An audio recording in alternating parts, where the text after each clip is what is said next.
Welcome back, everybody. The search for Codelock starts.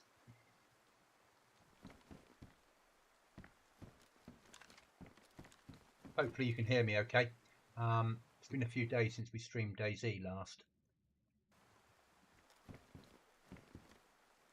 I'm sure Chuckles hasn't dropped off anything useful. No.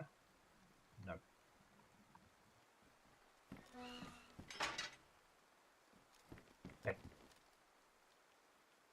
Do we have any keys? That's a good shout.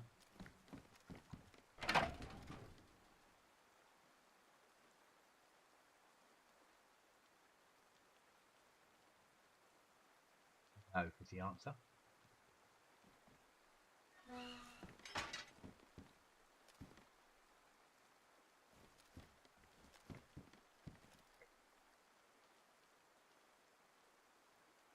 Run down to the RV and then push through all of this lot. Well, push through this and this, probably up to here, looking for keys, code locks or nails.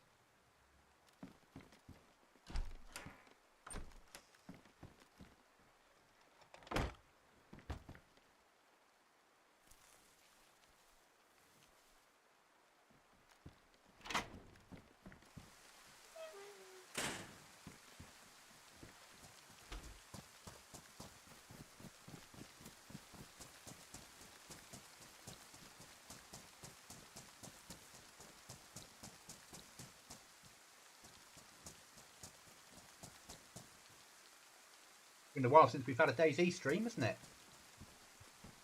We've been hiding away on Scum, but we thought I'd do some Dayz tonight for a change.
We're going to make our way over and we're just going to do a general search. We need code locks, we need nails. This is a weekend only raiding server, the US server. And Chuckles and I have a small team on here, just the casual runs. But because it's weekend only raiding, we have 2 doors up. Even if I can get metal and just upgrade the second door to metal would be good.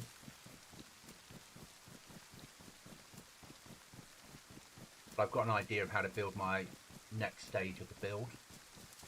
We just need Codelock for it. It's always easier said than done because it's Dayz. The things you need are always hard to find. Obviously, I'm still recording content in Scum. Still playing Scum. So we're playing both at the moment. I think that will continue. I also have that I don't ever go on stream, a subsistence save. So if anyone's interested in subsistence, give us a shout. And I'm more than happy to do a subsistence stream, show you how the game works. Another survival game, but that's PvE. We can play co-op, but it's basically PvE. This server used to be popular, died, such a shame. It's a nicely done server, and it's a US server that's been done right.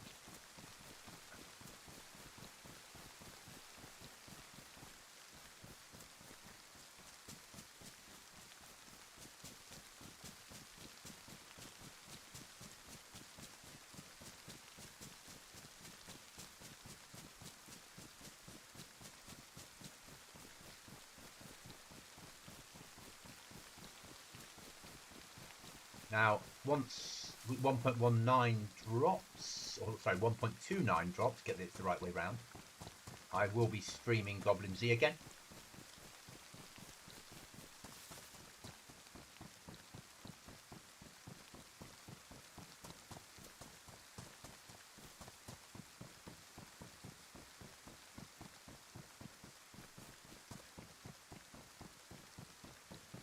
As we move to our final build of the year, and realistically the build ready for next year.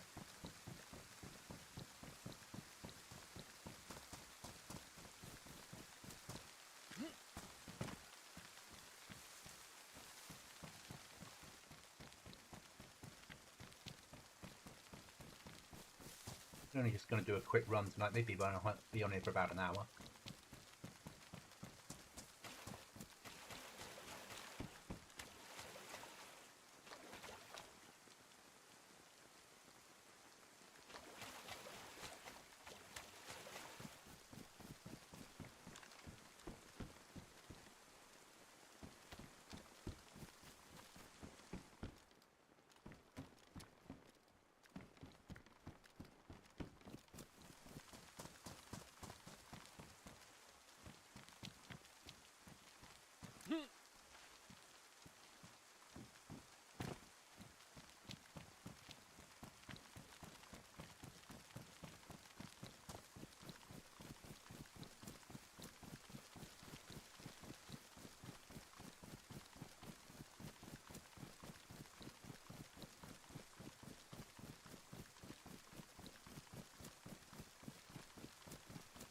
As I said, not often that you get me on Dayz.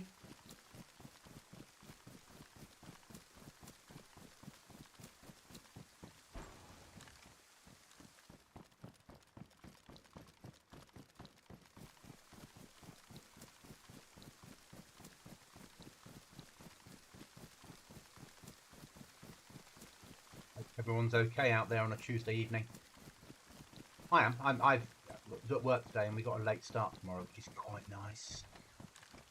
Wrong way round.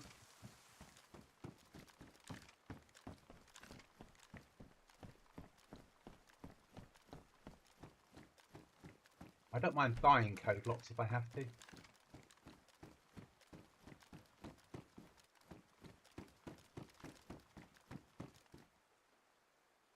We're actually going to be making our way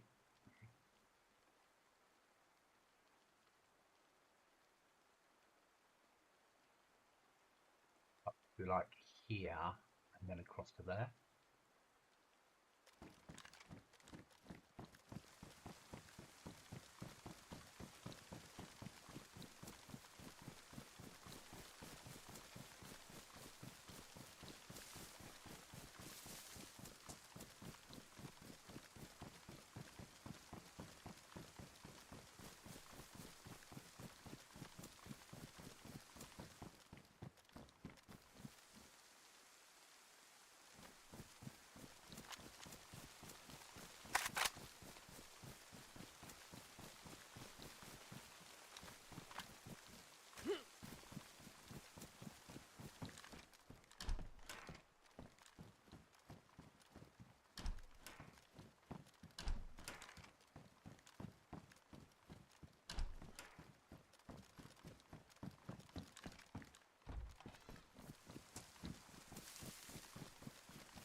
They're using the same edit to the map that I use on Goblin, which is nice.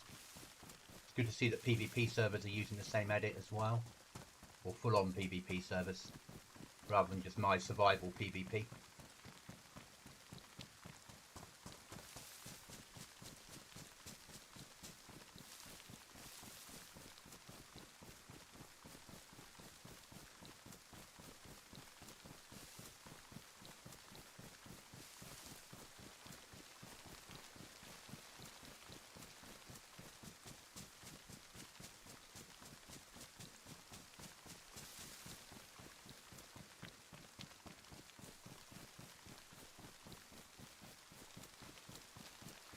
Edits goes, it's a really spectacular edit.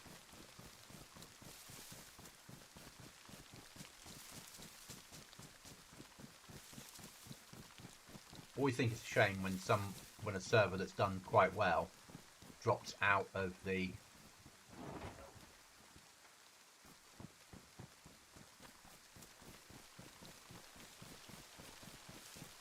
favour. They've done nothing wrong.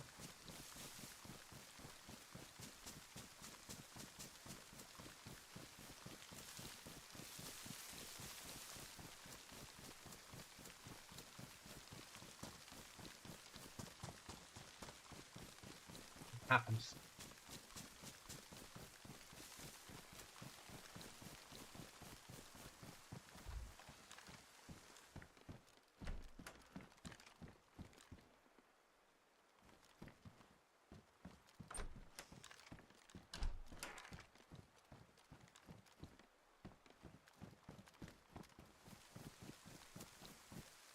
If we find a nails or a Codelock, we're going home.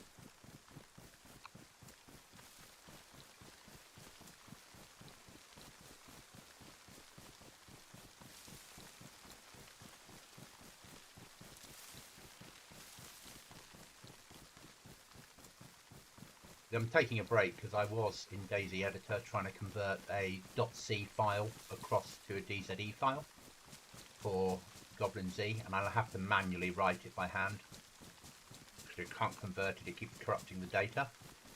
So I'm going to have to go into the .c and manually convert it, which is a pain.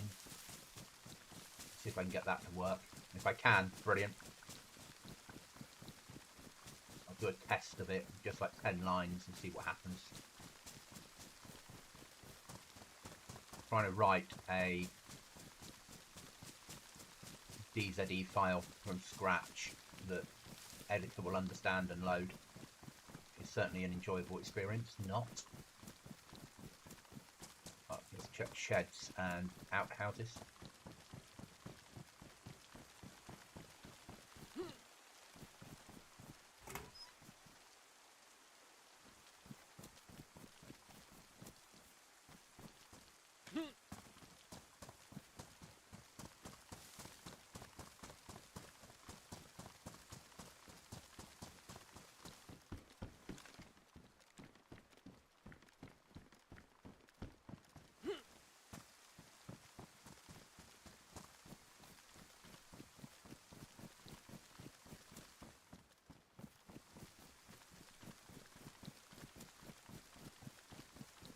Normal routine, I don't check everything.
Push on.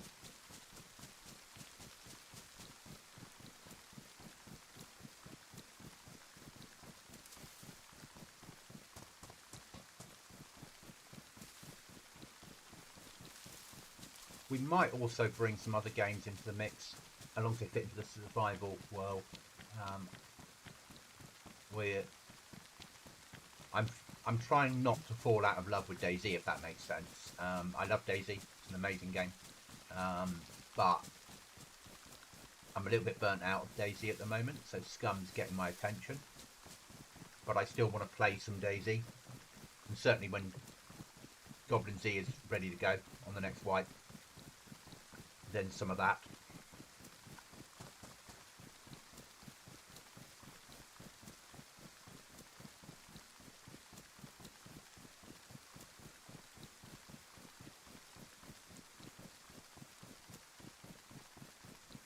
But currently I'm spending more time in the background doing stuff than I am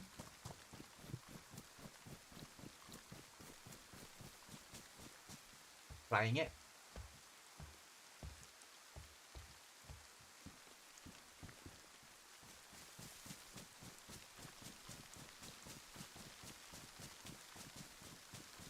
And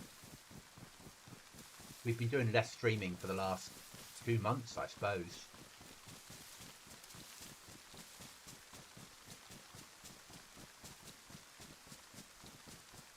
And that's not because I wanted to give up streaming, it was pure and simply because I was starting to get burnt out with Dayz. And I don't think at the time I was ready to commit to Scum. But I still love both games.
It's been searched.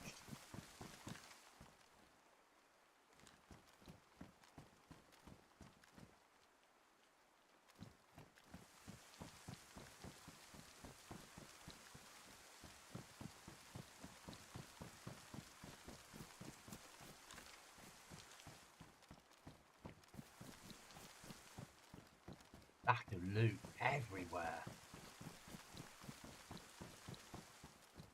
Someone's just been through here.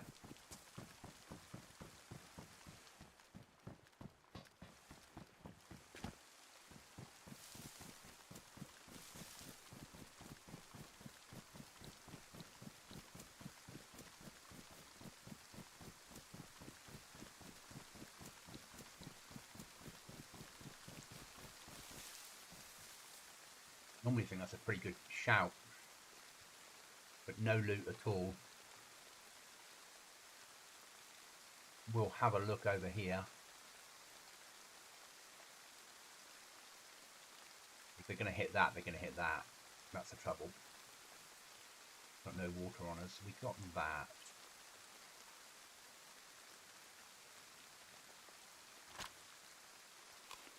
Have I tried Arena Breakout? I haven't, MU. I don't know whether it would be me or not. I'm very wary of... I'm not a natural PvPer, if that makes sense. I'm an opportune PvPer. So I would rather not get involved in a firefight.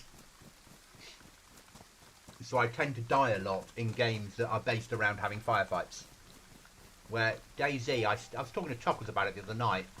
I think I like Dayz and Scum because as much as they are PvP games, you can go for hours and enjoy yourself without always dying.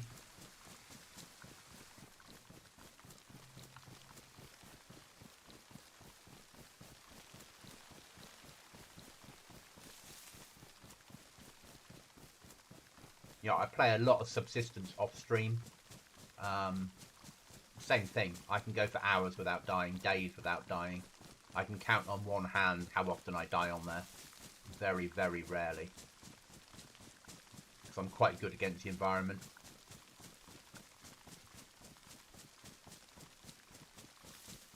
And I come from a background of never really playing. I used to, in the 90s and early 2000s, I used to play Counter-Strike back in those, when it was like first out, the first version of it. But I had faster reaction times in those days. An Unreal Tournament, Doom, when that was first out. And we fast forward to now, and I'm older and slower. So playing fast-paced PvP shooters is hard going for me. I guess just get really stressed. I get stressed enough in Dayz. Some a little bit less so.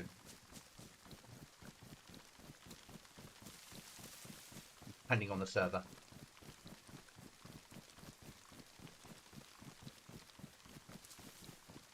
As some single player in sandbox, I do get stressed, but at least I can control it better.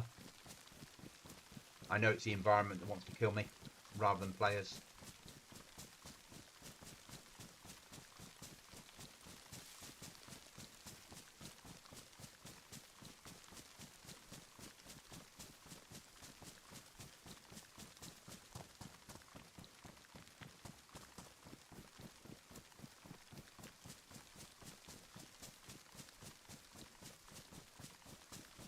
Hi, Paul.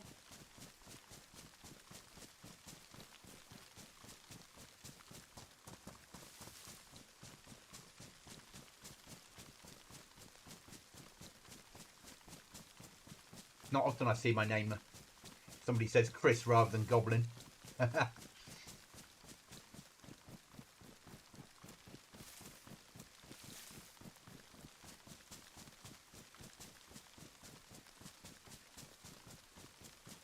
Yeah, that's a great way to put it. Yeah, I'm an opportunist PvPer. I don't go looking for trouble. So it makes it very hard to play games where it's all trouble.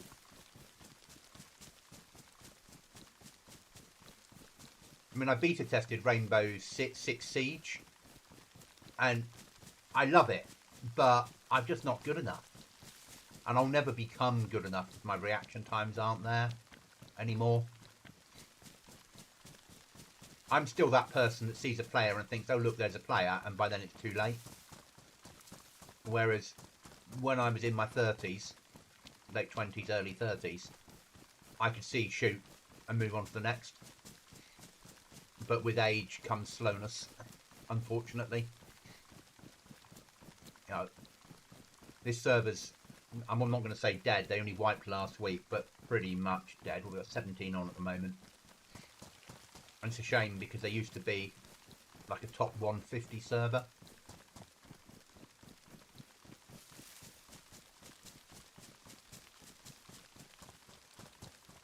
But at least I stand a better chance now. I just can't bring myself to play PvE servers. I find them too... There's not a risk, if that makes sense. I see PvE as being something you do offline, whereas PvP is something you do online.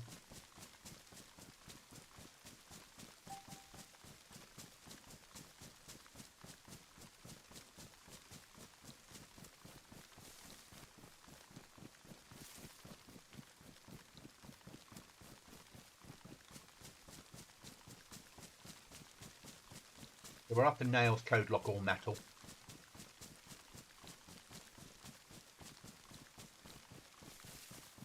It's weekend only raiding, so finding metal would work for us. We've got one metalized door, we've got a wooden door, so I'd like to metalize both doors. At least it gives us a better chance of getting through the weekend. Because I won't be back on this until probably next week when Chuckles is about. So I've got to do a lot of work on editor, scum, getting ready for 1.29.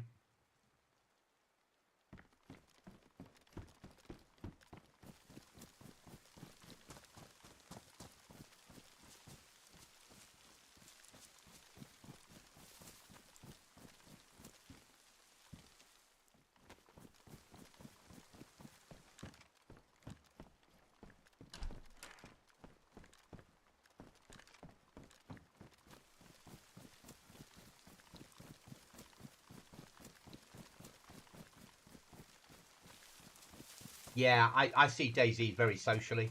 I enjoy playing with a teammate. I enjoy having that comms. Playing single player is on your own is a hard game to play. Unless you're playing on something like Goblin, where the server is being set up for duos and is slower paced. The environment, you might occasionally get a firefight, but the environment wants to kill you just as much.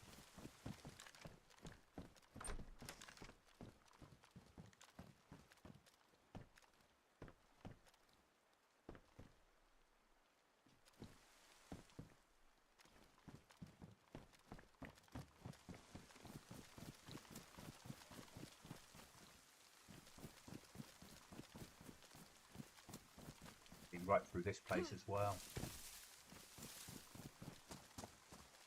Feels like it.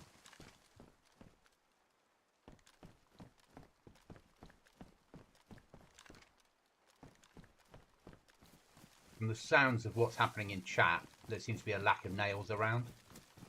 So people are just fucking searching anywhere for nails.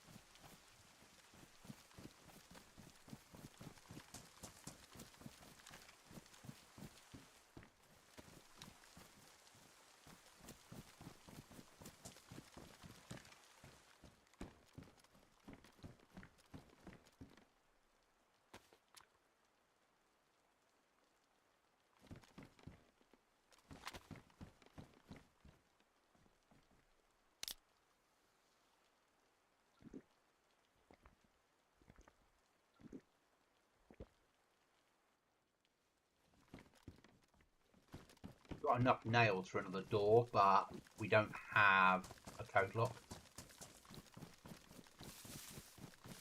And we don't have anywhere to put the door, if that makes sense.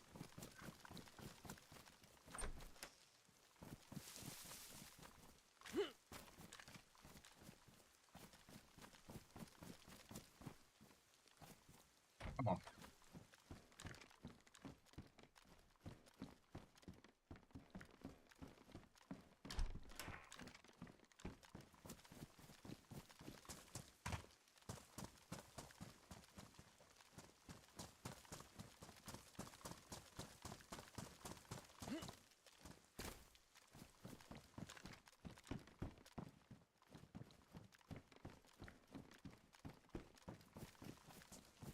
Trouble is, I like hard survival games, survival zombie fighting games. So, unfortunately, and I'll only play first person,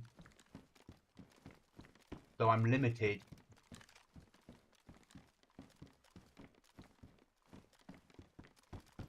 in what I can play.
But as you said, Dayz's great when you've got company.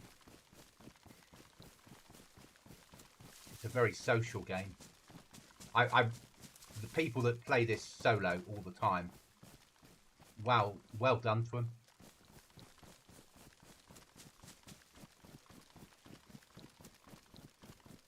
No idea how they do it.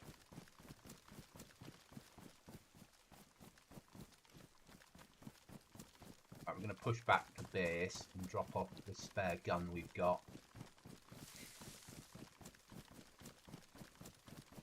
Spare mags and spare Bergen.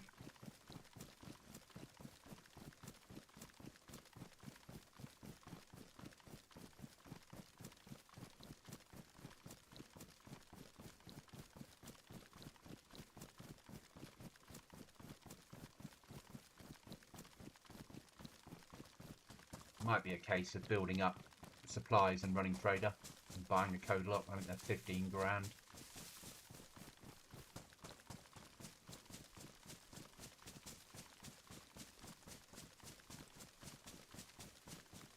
We'll be on for about an hour tonight, guys, so another half an hour. And then I'm going to go and film another episode of Scum. You could do a 2-hour video tonight, realistically, of Scum. To go out tomorrow evening, and another 2-hour one tomorrow morning to go out Thursday.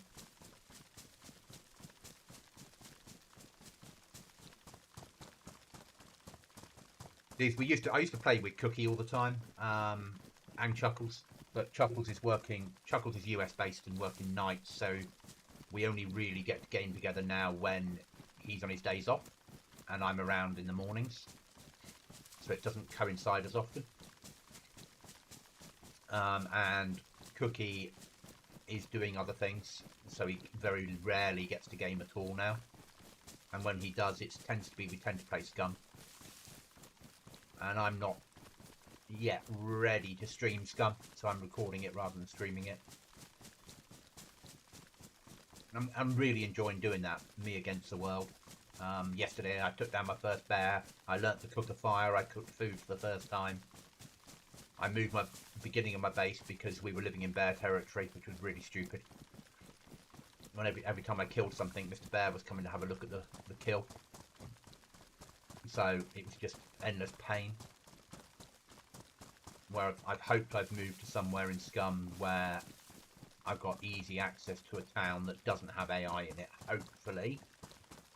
But we'll find out when I record the next episode. Reasonably close. We've got a nice river that we can fish in. Hi, Restless. How are you? I'm playing a US server, Restless, that uses the same edit as we do for the main map.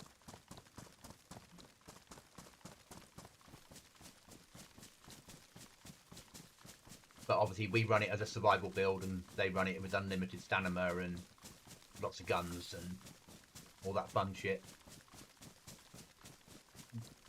They run the F-35 way.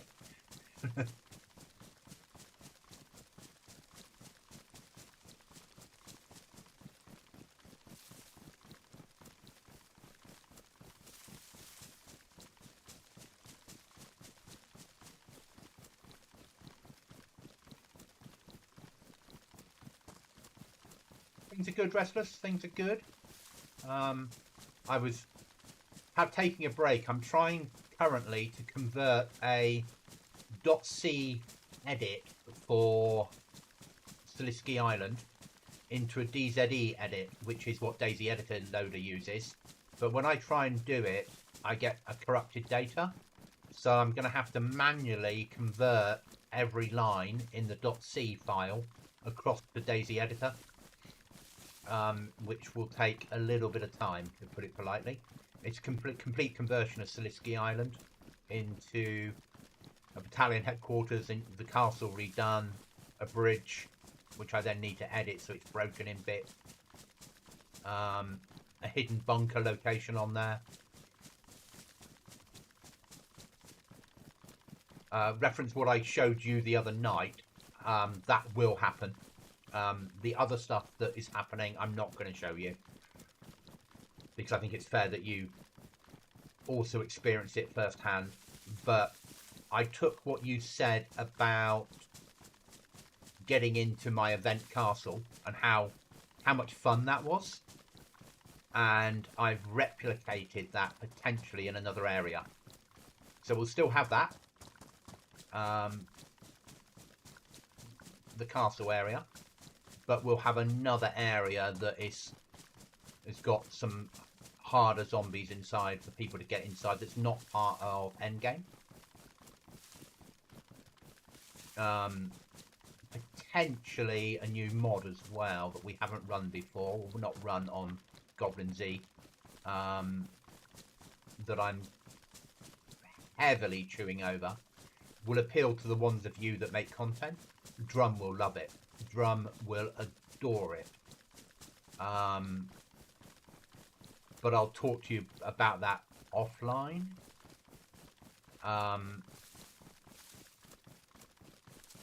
Something that a few of my players have been asking for a while, and I've been saying no, no, no, no, no. Whereas now we're getting to the point of really the server being ready and finished. As in, the build is where I want it to be. It's just fine-tuning all the little mobs. I think that what we need to do is start looking at those, fine-tuning those mods, basically. And the end game item, the quest item, is amazing. It will make your life as a single player, occasionally in a team, content creator, it'll make your life so much easier in game. And that's about all I'm going to tell you about it at the moment, until I've tested it and I know that it works. But I might need to borrow you for the testing once we get to that point, because I need to, and then you'll know, basically.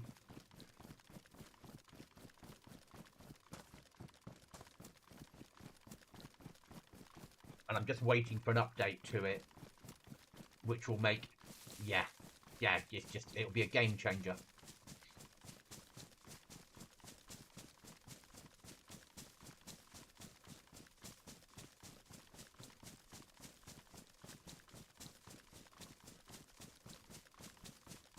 So as I said, I've got two areas. We've got the castle that's swamped with zombies. Altar, we're going to take it back to one pack of zombies in the middle. Take the Wheel of Fortune out and gone, getting rid of it. I like it, it just doesn't fit into what we're trying to do. I think if we had a trader, I'd stick it into the trader, but we don't. So no.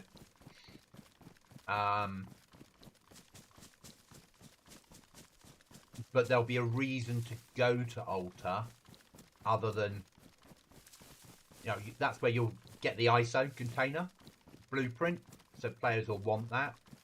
And there'll be a reason for people like you that are not base builders to go to Altar as well.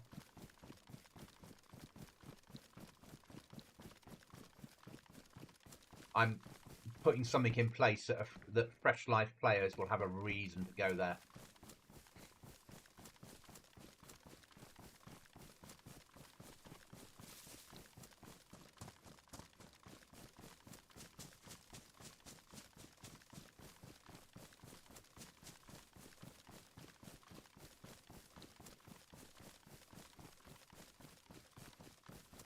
And a nice reason.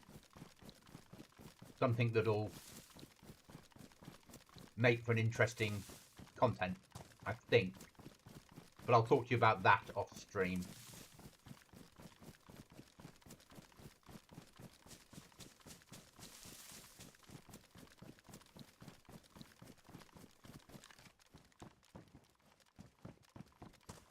This place is just getting rinsed for gear.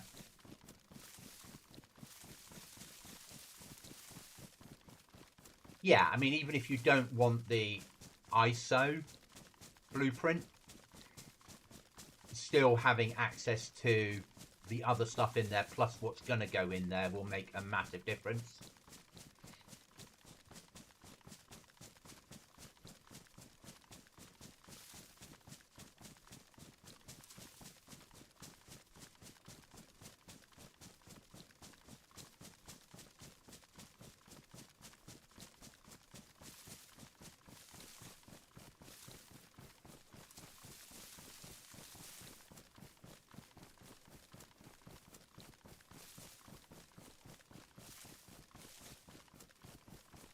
and I'm adding something that'll help level up the playing field.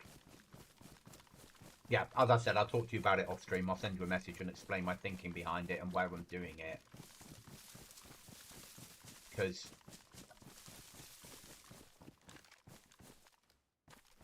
it ain't for everyone. And it will cause some conflict.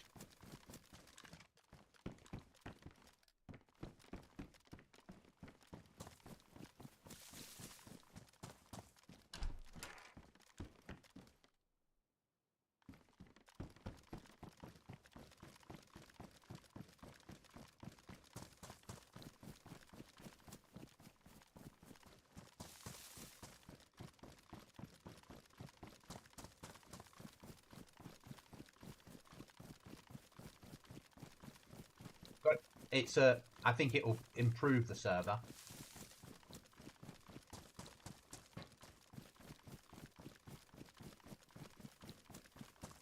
John will certainly be happy about it. But he spent so long asking for it.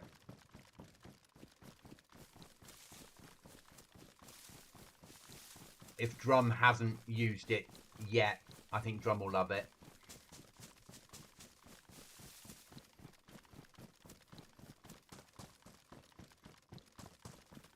I did chew over giving people access to the gyrocopter. I've taken that out now. We're not going to have the gyro. A gyro would make it too easy for teams to have a helicopter that they keep at base to farm the map and get into endgame without having to use a punch card, which I don't think is fair on solo players.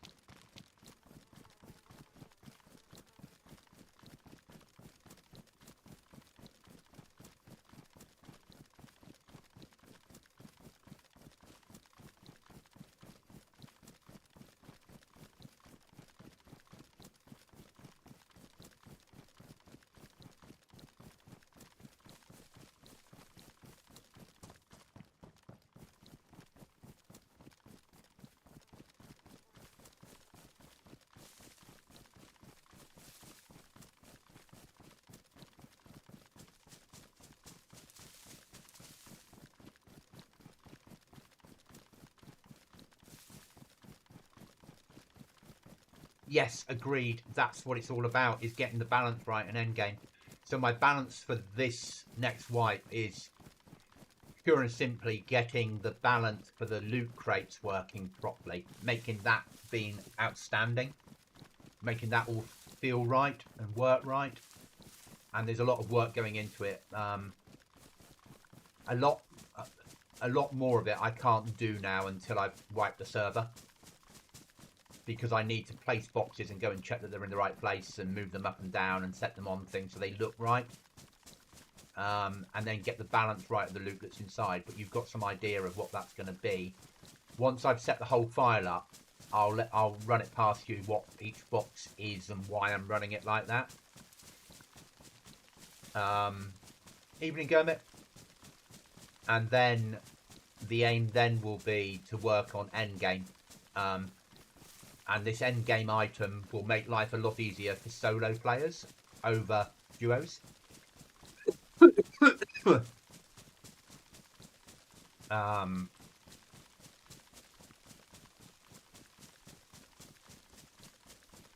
that's what will then be brought in for those people. And then this new thing that we're putting in, potentially putting in, will make life a lot better for solos. But will also work just as well for duos. But it won't give duos an advantage over solos.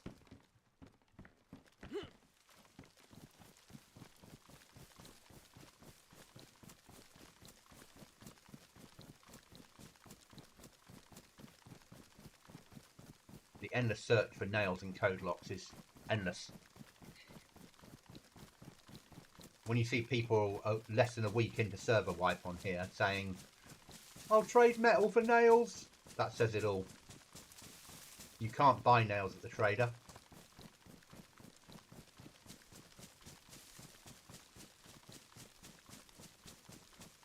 Chuckles and I got 3 boxes in, which has been enough to get 2 doors up and cover windows, and left us some left over, but it's not enough for what we need to do. We also very luckily got home some metal as well, so we could metalize one of our doors. But the server's quickly dying, which is a shame. Yes, we're changing the weapon pack. So in the loot crates, that will all be vanilla weapons, apart from the taser and a box of 338 in endgame. But the only way of getting the 338 ammo will be from the loot crate. Pure and simply it. The expansion weapons, which we're bringing in, will only spawn in the world. They won't be in loot crates. And they'll be tiered. And they'll be in low quantities. Obviously, things will slightly change with 1.29 because there's a potential that BI are going to swap around the map spawning areas. Change how farms work. So the town spawning pistols, the farm spawning shotguns, basically, which fits very well into how my brain works as well, which is nice.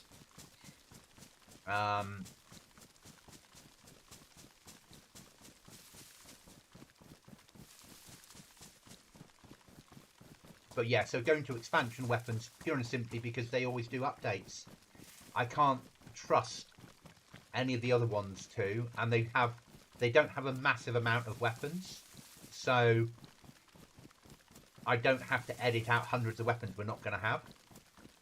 I'm adding in a hunting scope fix, which means that the hunting scope will fit to any weapons platform that you would expect the hunting scope to fit to, if that makes sense.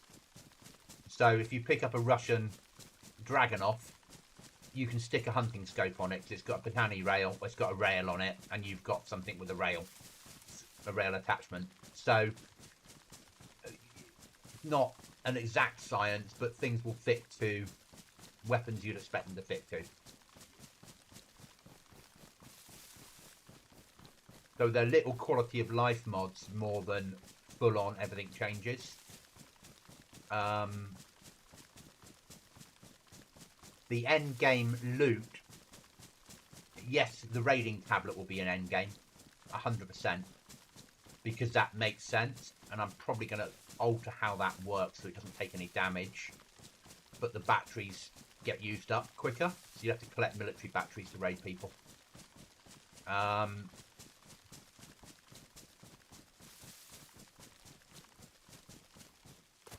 But what we'll probably end up having is the end game item, which I'll speak to you about off stream, because I'll run it past you and my reasoning behind it, and then you'll understand. Yes, I do have an American flag on my base. This is a US server, and if I put up a British flag, I'm guaranteeing I'll be raided.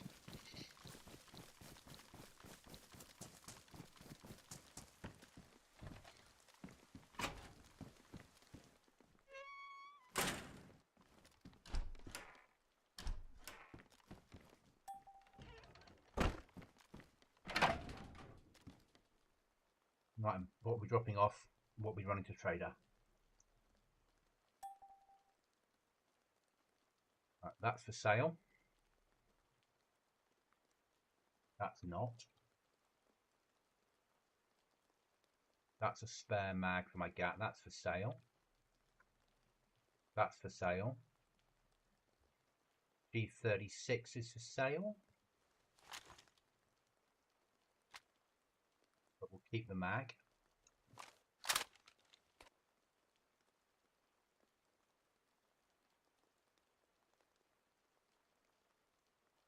We'll keep the concrete.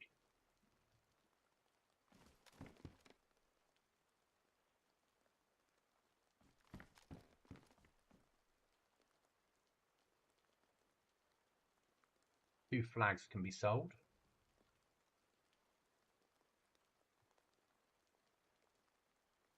The fake mutant will keep. That one's going for sale, isn't it?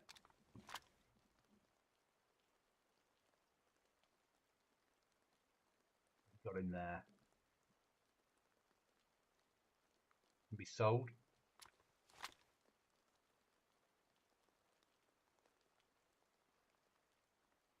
That can be stuck up on there.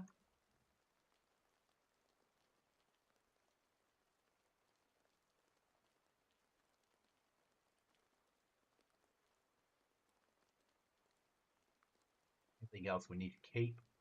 I'll eat a bit of fish. I'm sure Chuckles won't mind.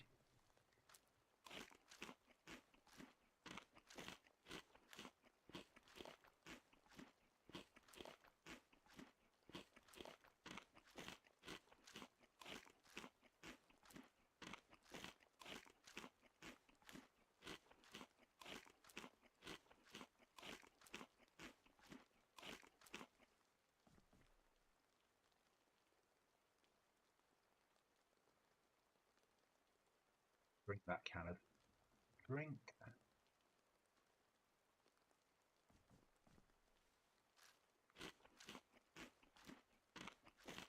No. Yeah, I'll take them and sell them. Good shout.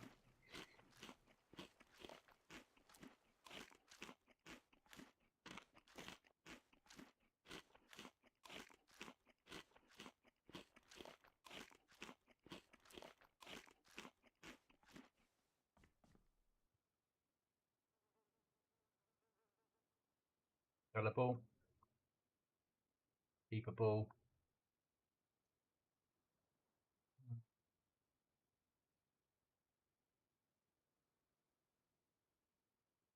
All keepable.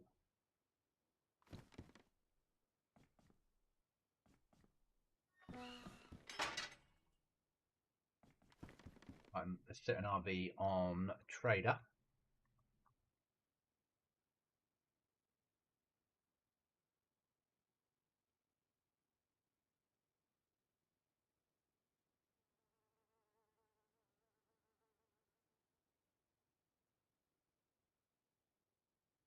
So I think we should come down past that, and then we hit roughly the boat, then turn for Trader. That makes sense. Got some shit to sell. I think we've got 5 grand in the bank.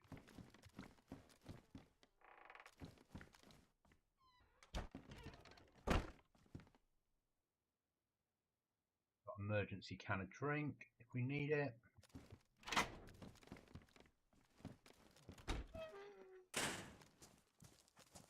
Right. Push for Trader.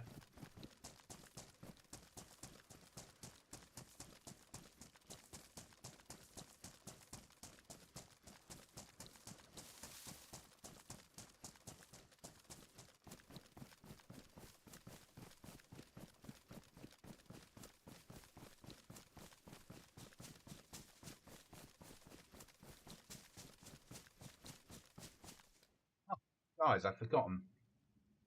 Let's put on that, shall we? There we go. I was recording and I don't have that up when I'm recording stuff.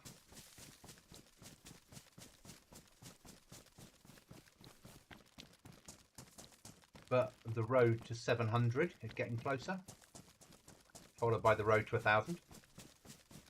It's been a hard play. So it was about a year ago that I hit 500. It's been a hard push to go from 500 to 700.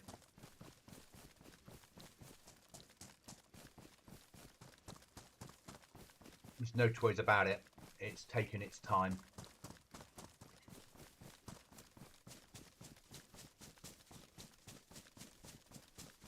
Which is why I've started doing some scum stuff now. It's another thing that fits into the universe. It doesn't hurt my Dayz stuff, I don't think, massively. As long as I still do Dayz stuff. Yeah, which is why I'm not streaming scum. We'll stream Dayz. We'll produce content in Scum. We're also going to produce some content in Grey Zone, Kingdom Come, Stalker 2, but we're not going to stream it. We're just going to produce it as straight content, record, upload.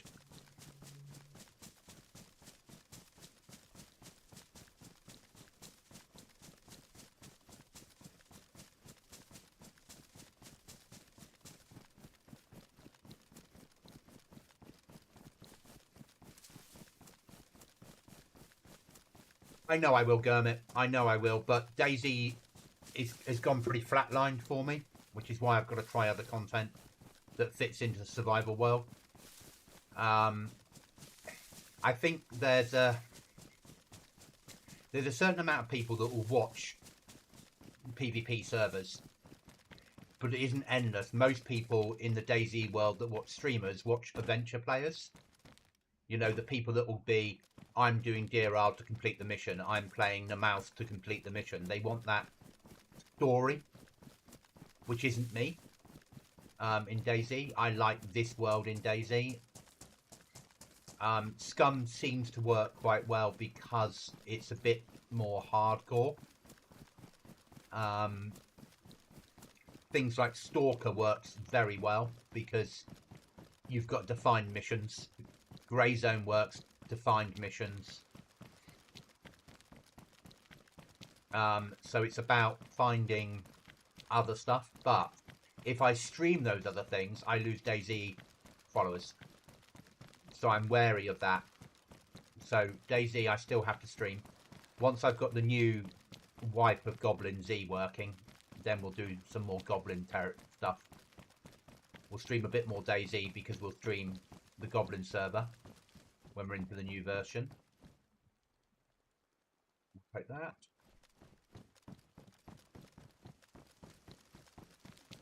So used to this now. This is because this is the build we're running on Goblin.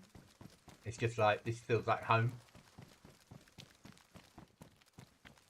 I love to see other people running the same stuff.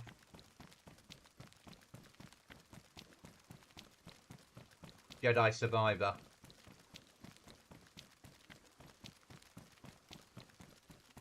Is it first person? That's my big thing. If it's a first person game, I'm interested. If it's third person, I'm less interested.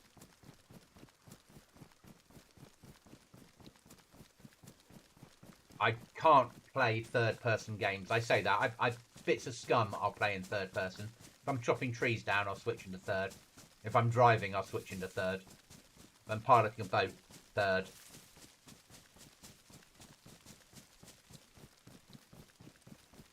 But if I try and play a game in third person, it makes me feel sick. And that's not me going, oh, I'm going to be sick because it's third person. I'm just not used to it. I'm not the console generation. But you've got the word Jedi in there.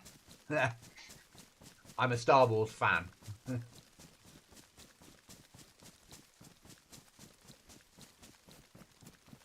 Star Wars and Lord of the Rings, very me.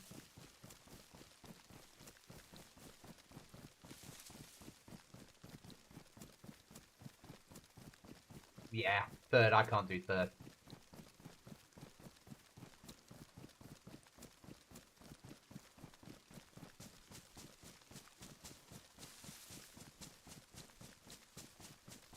In the real world, I've got a really good friend. It's her 30th birthday just after Christmas.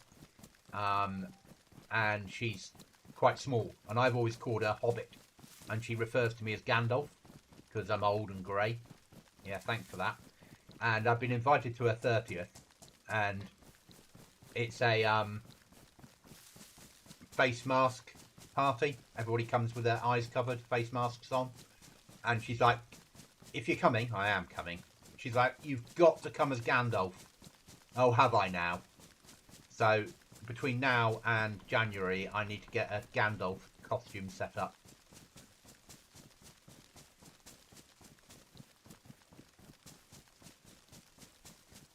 Yeah, I always call her Hobbit. And when I used to drink with her, when she just turned 18 and we used to all drink together in the same town, it would be, oh look, here comes Hobbit, and she'd be like, right, let's go off on an adventure to drop a ring off into the fiery mountain, which would normally involve lots of shots, strangely enough.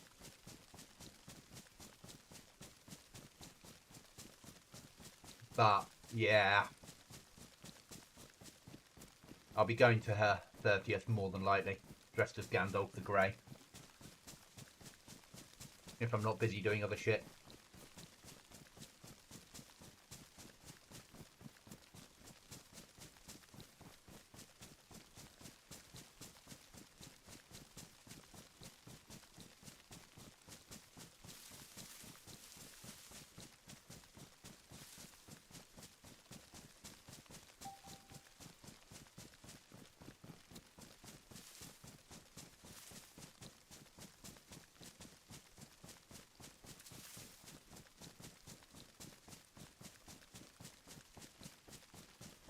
We also might do some Dayz content about how to build your server. So rather than the gaming side, actually setting up mods on servers, building separate types, explaining how they all work, bit of Dayz editor stuff.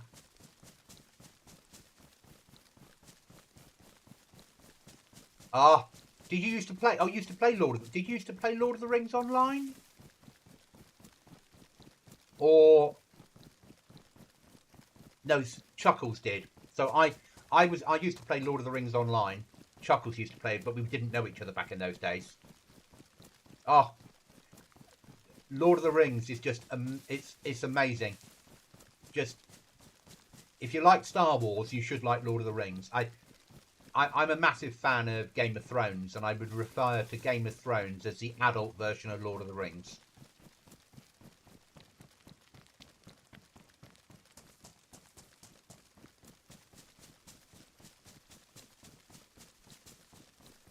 So Lord of the Rings Online was World of Warcraft, but for Lord of the Rings. It's a free-to-play game. It's still out there.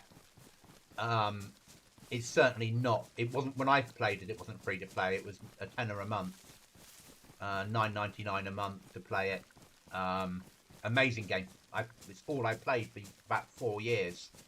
I was in a guild with a load of Norwegians, and me and one of the girls that was in the guild would take our horses and we'd go off on adventures, and you're actually taking part in the story, so you'd meet characters and do all that shit. But my Star Wars, before that, I used to play Star Wars Galaxies back in the day, before Sony fucked it up with the Jedi patch. Used to play a massive amounts of that. So I was massively always into MMOs. I never used to play this type of game at all. As I said, I played some early Counter-Strike, played some early Unreal Tournament, Doom, Command and Conquer.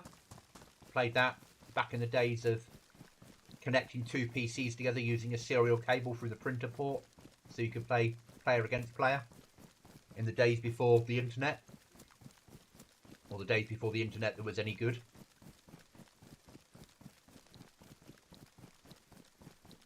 But I was always mainly a single-player gamer, you know, away from those type of games. So those days I was playing Settlers, the early Fallout 1, 2, and Tactics. Massive fan of them. And the route to Dayz for me was because I was into Fallout. When Fallout 76 was announced, I was like, yeah, I'll enjoy that. That'll be amazing. So I started playing Fallout 76, and I got in with an online community, and we would game together all the time. It's where I met Irish and a few others. Rhett, Dylan, actually. And we would all play Savvy. We would all play 76 in part of a massive group. We'd be on there all the time, and every Friday night everyone would get together with people all over the world. We'd all stick headsets on, and we'd take over a server, 30 of us on one server, no one else, and we'd play 76. And then it's why I started streaming. Irish, good friend of mine, the Irish Good Night, encouraged me to give streaming a go. And then they dragged me kicking and streaming into Fallout Nuclear Winter, which was their multiplayer version that you could get killed. You know, spawn in, big circle, circle get smaller and smaller and smaller. PUBG in Fallout, basically. And I didn't think I would enjoy it, and it soon took over my life, and it's what I played. I played it all the time. I loved it. And then suddenly, out of nowhere, Bethesda decided that they were shutting it down. And suddenly this multiplayer addiction that I had for playing multiplayer games was gone. Now, I'd always watched, back in those days, Frankie on HD in those days, play Dayz, starting with the Dayz mod in Armour, and then into standalone. But I'd always thought, I love watching it, but I'm too old to play Dayz. And I'd had that conversation in their chat. I was watching one of his live streams, and I said in his chat, look, I'm what I would have been at the time, 40 something, 45, 46, something like that. I said, look, I've been watching your stream since the beginning, and your content, think it's amazing. Am I too old to play Dayz? And it was his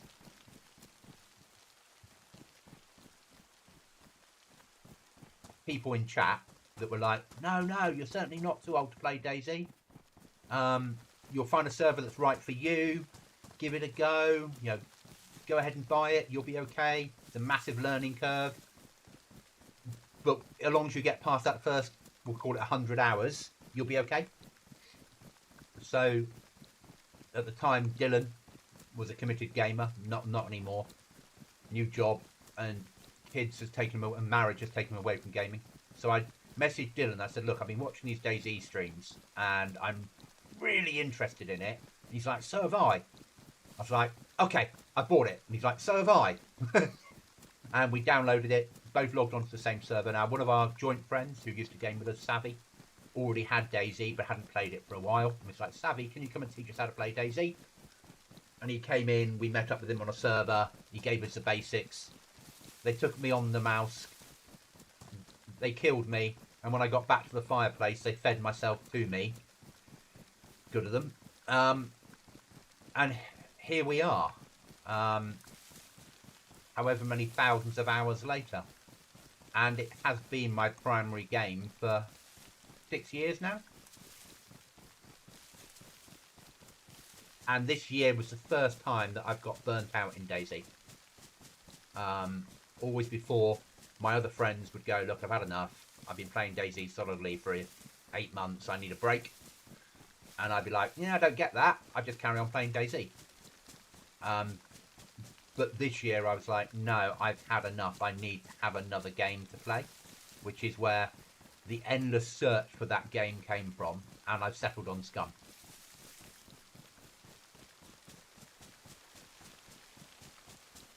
And it's not, I still love Dayz. I'm running around now, thoroughly enjoying myself, chatting to you guys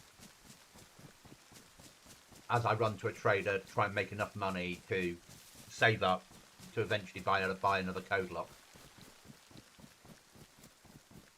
Because I'm not a PvPer, so the idea of pushing a King of the Hill doesn't massively interest me because I'll die.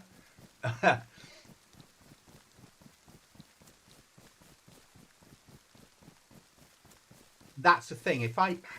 It's difficult, the variety thing, because my channel has been mainly just Dayz. And when I tried in the past streaming other games, I've lost Dayz subs. People that subbed for Dayz have gone because they think you'll switch to a different game. No matter how much you say, look, I'm just streaming this, it'll be streamed once a week on such and such a day.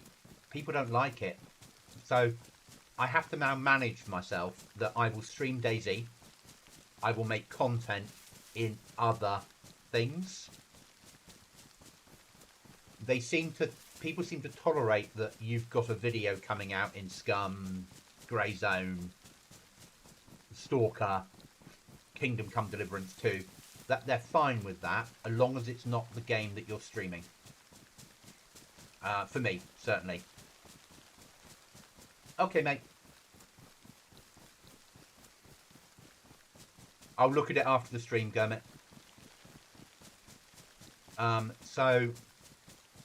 Or when I get to Trader. Or I die. I'll root for Trader.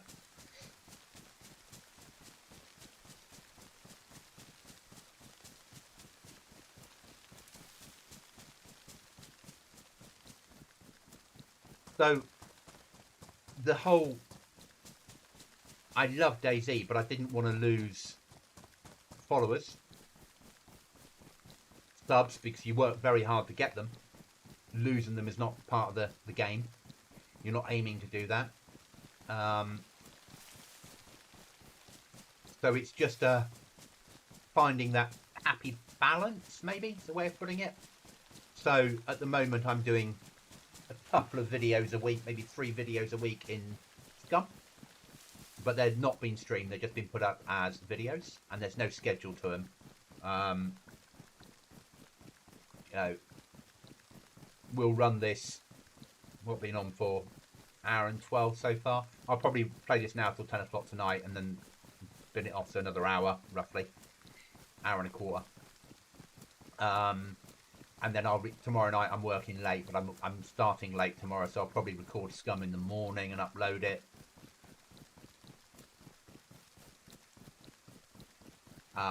Thursday I'd probably be playing Scum, but I won't be streaming it, I won't be recording it, I'll just be playing it. Friday I don't know yet, probably be Scum. And then the weekend I'll be working in Dayz Editor, getting stuff ready for the 1.19, 1.29 wipe.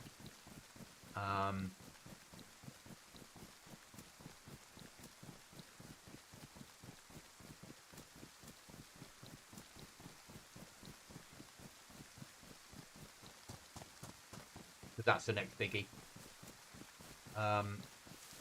Yeah, basically, I'm producing, and my aim is to keep on doing Scum until I get happy and good at it, and then produce some nice videos in Scum, beginning, middle, and end edited. At the moment, it's just everything is just there as it is, raw. Then my aim will be to record some content in Stalker and do a beginning to the end, so Stalker from the start to finish, and then upload it as when it's all completed, upload it so you get an episode a week come out right the way through. And the same with Kingdom Come Deliverance 2, because it's a story. My aim is to continue to stream Dayz, but GoblinZ when I get the fresh wipe done, because then that's staying in place. When we wipe, we're keeping that build until Christmas, or after Christmas when we switch to the new server. But we're probably staying with that build after then, because it's just tweaking now. It's nearly where I want it. I'm hoping the next wipe, the stuff that I'm preparing now in the background, will put us into a position where the server is 100% where I want it. So it's about balancing what's inside loot boxes for solos or duos, and making sure that solos aren't at a disadvantage because we're allowing duos on the server. The advantage to having a duo shouldn't outweigh what a solo can do. So it's finding a way of balancing the mods and the loot to make life not easier for solos, but to bring that advantage, bring that swing back towards them. Because obviously running as a duo on any server is going to be easier.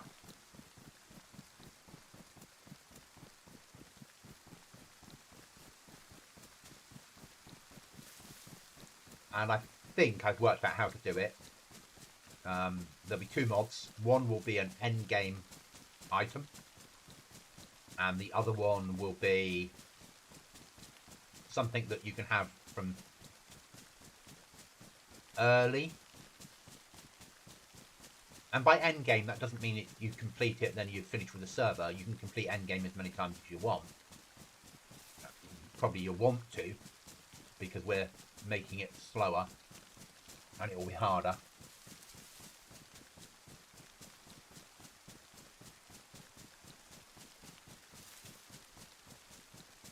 But I'll talk to Restless about it, as our Restless is in charge of my making media content for the server. So Restless produces YouTube content on the server as a story, going episode to episode. So he has the position as my media officer, and he produces bloody excellent content, far better than I do. He edits and it looks right. Same with Drum; they're both awesome at it, whereas I can't get my head around that. And they have music playing in the background on their videos, and I'm like, how the hell do they do all that and talk over it and everything works? It's all a little bit of dark magic to me. Okay, the RV is the outer circle, so once I get within that, we're nearly home. Well, nearly at altar.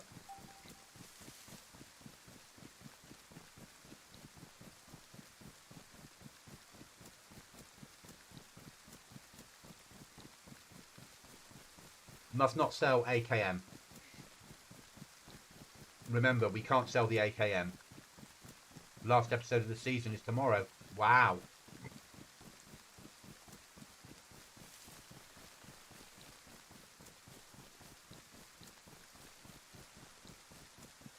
I'll watch it when I get home from work tomorrow night.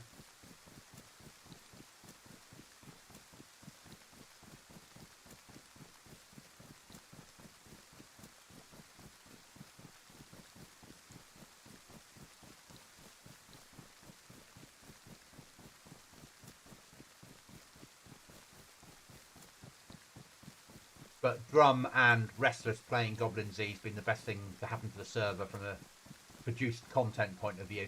It's awesome. And Restless, though we didn't know it at the time, we used to play the same server in the past. Then it returns after wipe.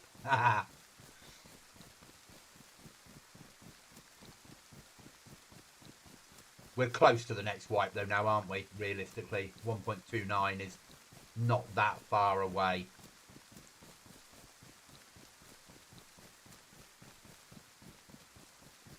Let me just get under a bush here and check this Discord message from Gurmit,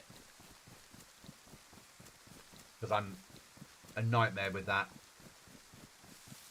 That's alright, Restless. Just give me a second to read this message.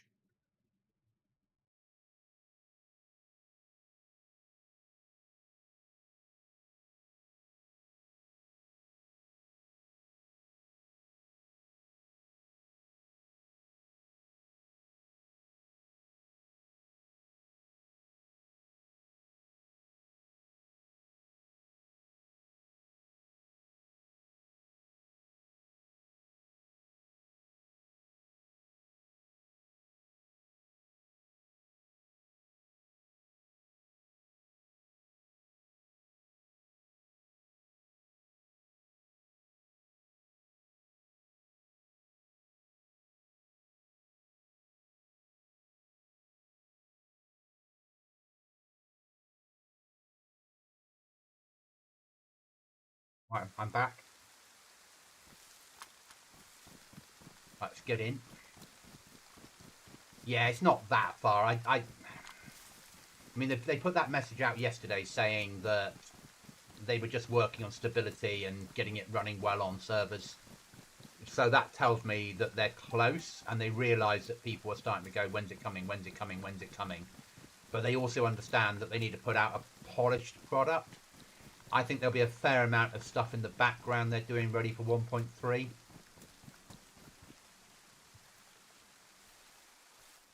Remember, must not sell AKM. And mustn't sell Bergen, but can sell... Yeah, mustn't sell Bergen.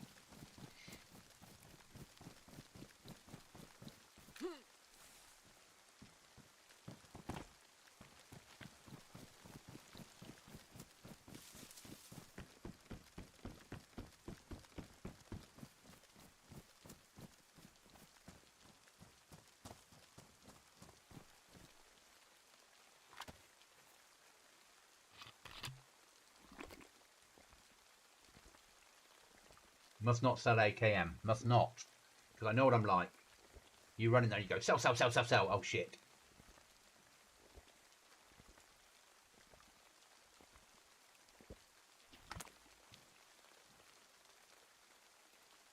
Well, yep, don't be so bloody stupid. You've got a water bottle, you mad goblin.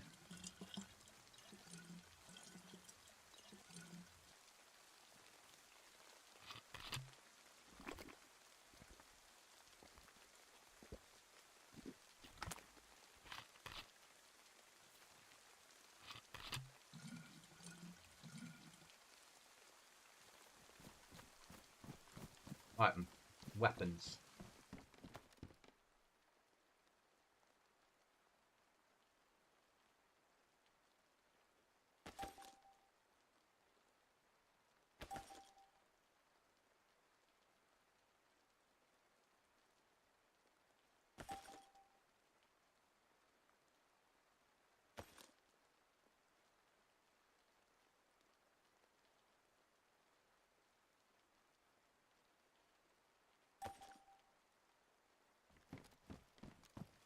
What next?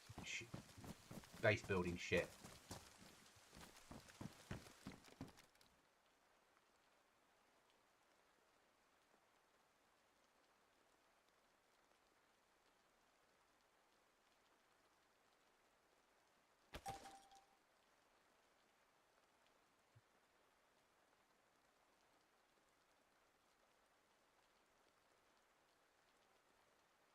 Binos. Flyers. Right, that one can't be sold. Bin it off.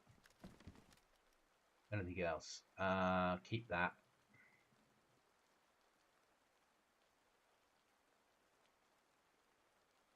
That's going to be paid into my account.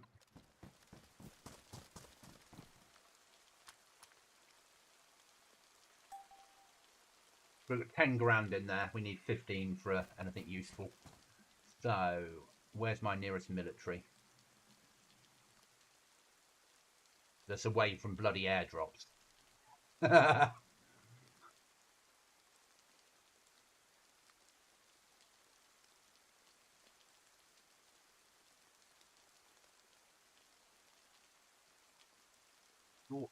Gorka? No, I never work out where the checkpoints are. The little militaries that everybody knows that I never do. So you've got the castle.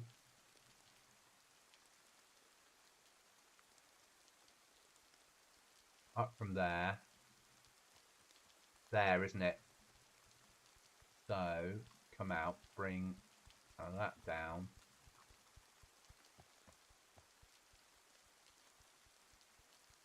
There we go.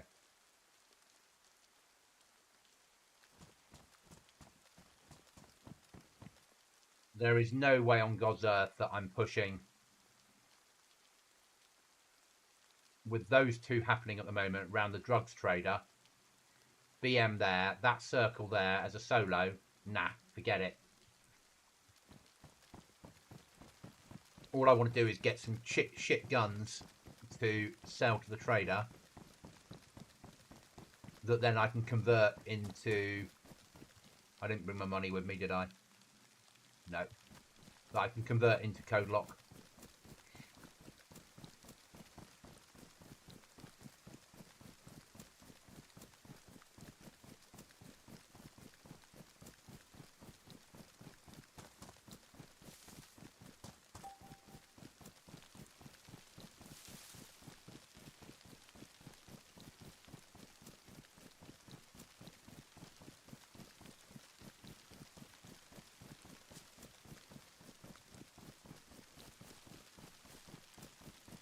So next wipe on GoblinZ, we're going to nerf more. At the moment, everything's nerfed 50%, food to 90,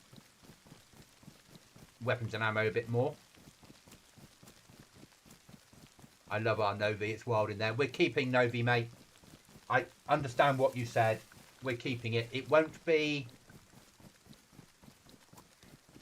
There won't be the free crates in there, but the end game crate will be in there. It'll just have 14 potential spawn locations. We're keeping it.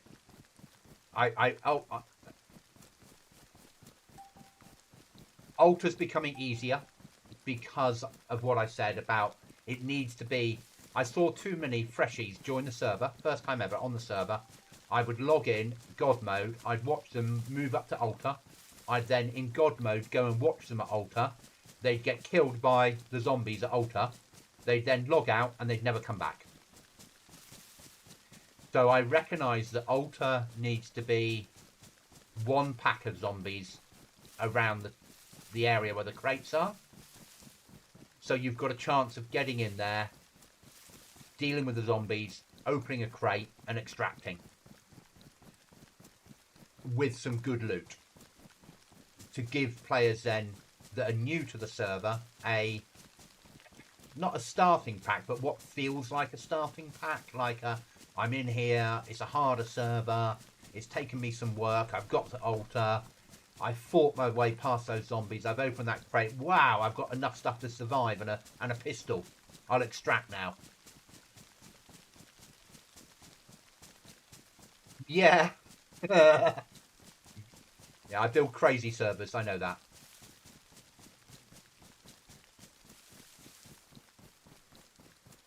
And then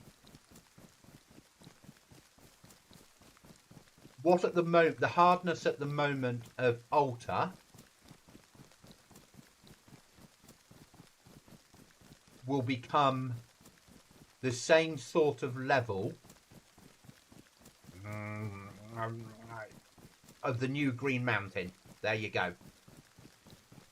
The new Green Mountain will feel like Altar does currently. The loot will be better in Green Mountain because of it, and the loot box will move.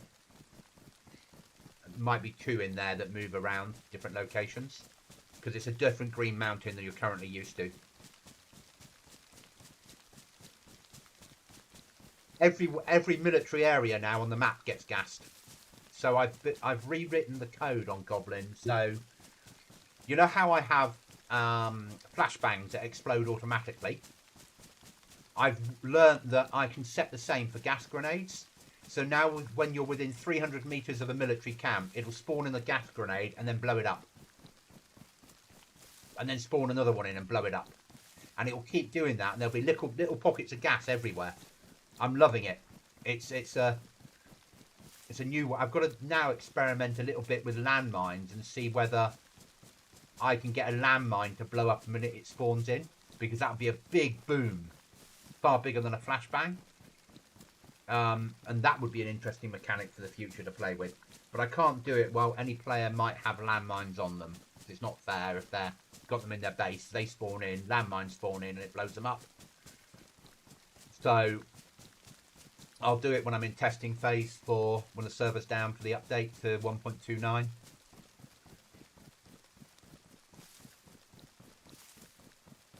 But that's what I did with gas. So we got little pockets of gas everywhere, because I think that's a really clever way of doing things.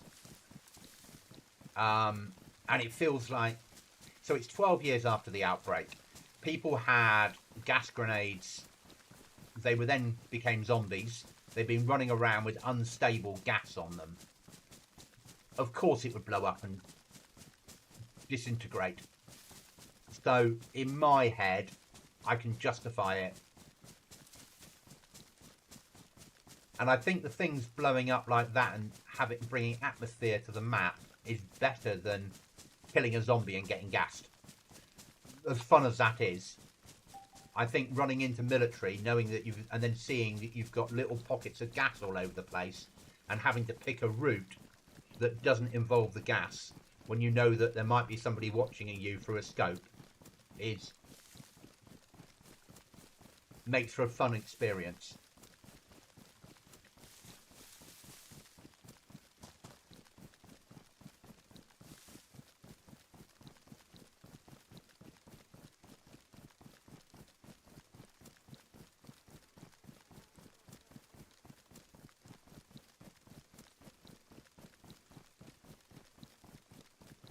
And the new stuff that I'm bringing in for 1.29 that nobody knows about yet, Restless will know about later, Chuckles knows about some of it, will change things completely. And the new Green Mountain is amazing. Just out of this world amazing. You're evil. Yeah. Going into Green Mountain in what I've got at night will just be outstanding.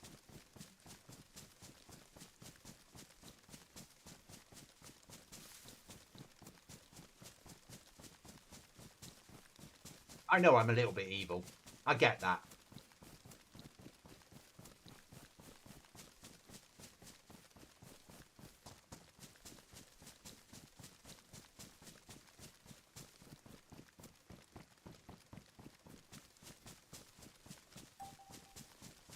It's about making the map, though, feel alive.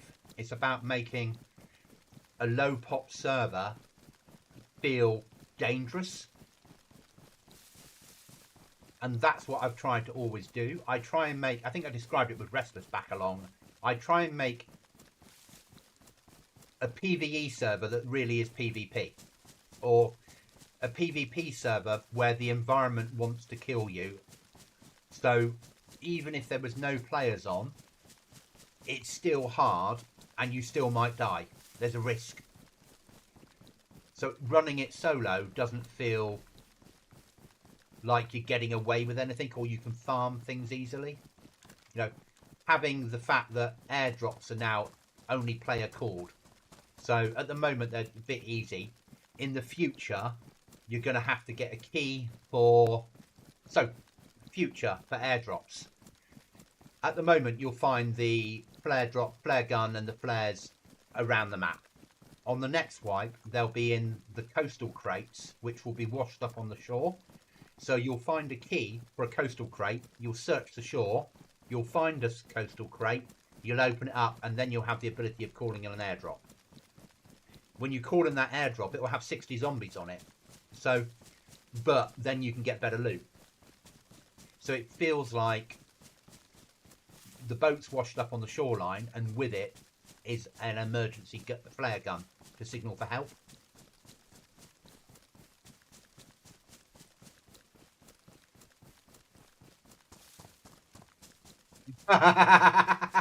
Thanks, Restless. That's a compliment. That is a massive compliment. That's what I'm aiming for.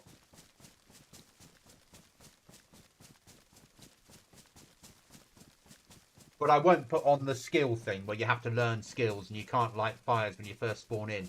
That's scum. That's, in my head, that fits into scum. That's that world. That's not... Well, that's an RPG. That's not where I think players should be.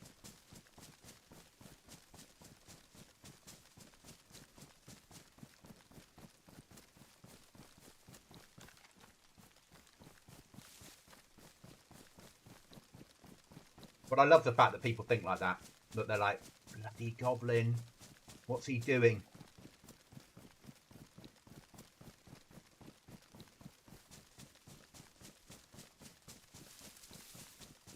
That's what I like to build. If anyone's interested in GoblinZ, information's on the screen now about it.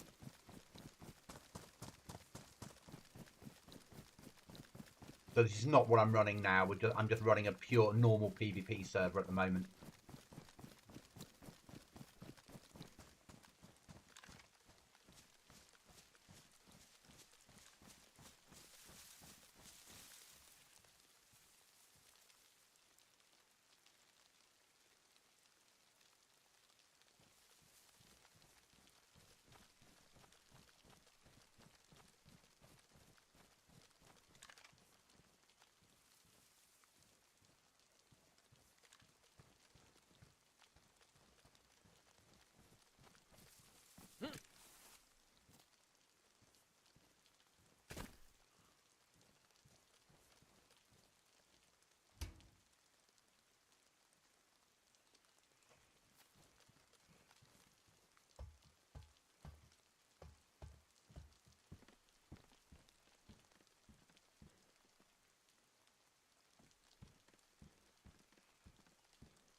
when you do, Gurmit,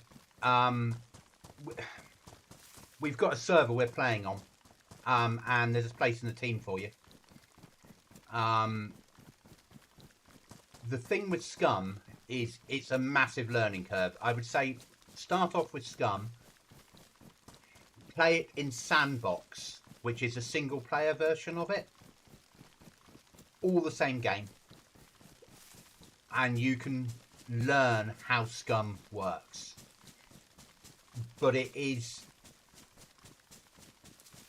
hardcore to extremes. It's I would describe Scum is if the father of Dayz and mother of Escape from Tarkov decided to have some fun, 9 months later Scum would appear. It takes the hardest bits of Dayz and the hardest bits of Escape from Tarkov and merges it into one game. It's a whole new level of pain.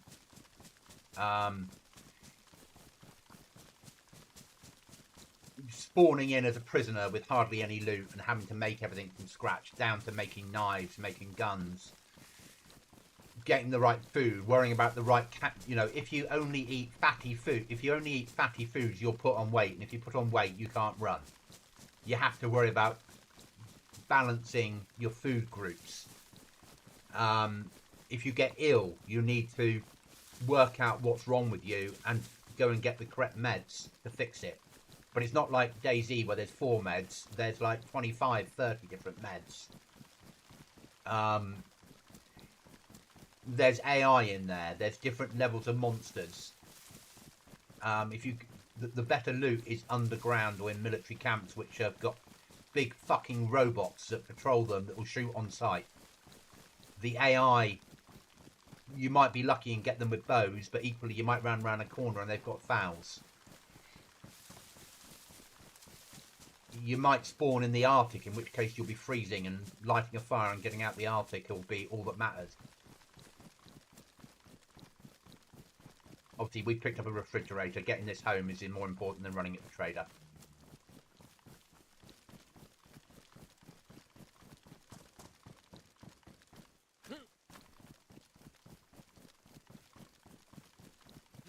But Scum is hardcore. It really is. Fucking fences in Dayz.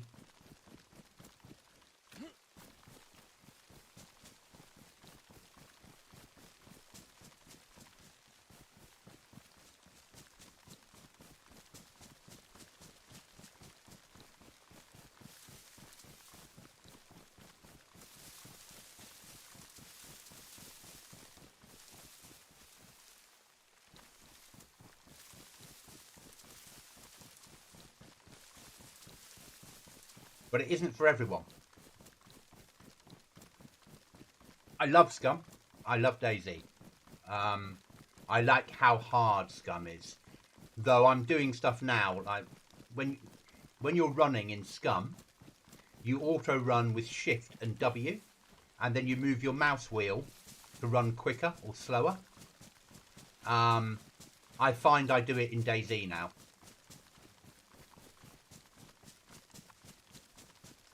It has RPG elements to it, so the more that you shoot a bow, the better you become at shooting a bow.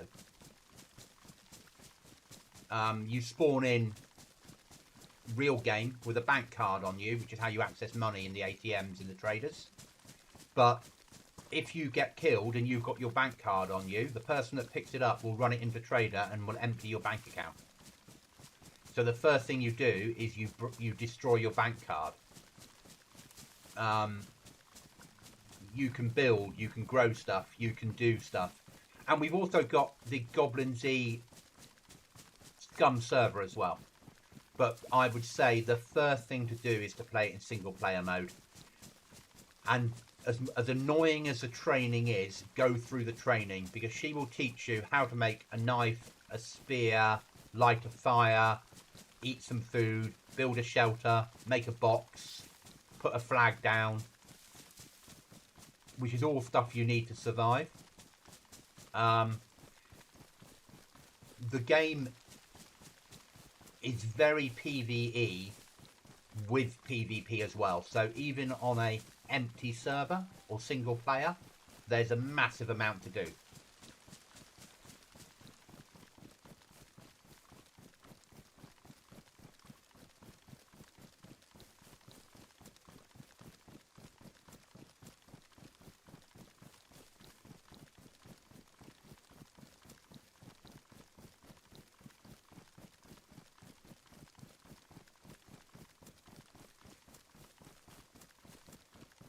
And there are some mods for it, but they're not proper mods yet.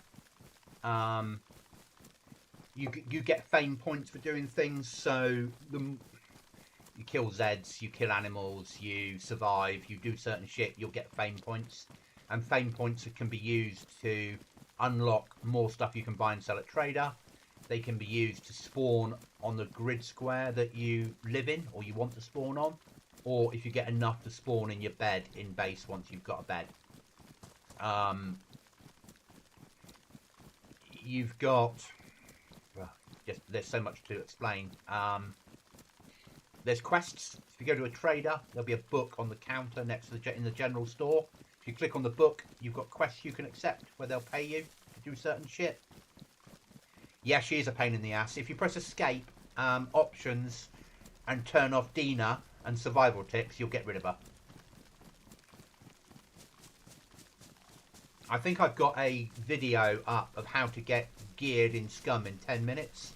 That might be equally as useful. Which will teach you how to build a basic backpack and a bow and arrows in 10 minutes. Which is enough to get by. Because you need basically an axe. Well, you don't need. You can do it with a spear. Personally, I go for a bow, an axe, the basic rucksack, and 10 arrows. What I then do is I kill a puppet or a zombie. I cut him up, turn one of his bones into a needle. Once I find cotton, I make a sewing kit. I then kill 2 puppets and take their skin and turn it into a rucksack, and get rid of my basic rucksack. Purify bandages to use them. But by having a bow, you don't need to get up close and personal to Zeds. You can engage them at distance, which makes life easier. Once you've got feathers, then make arrows that have feathers. If you get small stones, you can make arrow tips for them. And later on, you might find better bows as you're going through the game. If you put points into, might be survival, might be awareness, you can then right click, hold down right hand mouse button, and you'll get a north arrow come up. And as you get better, you will get more and more points on your compass.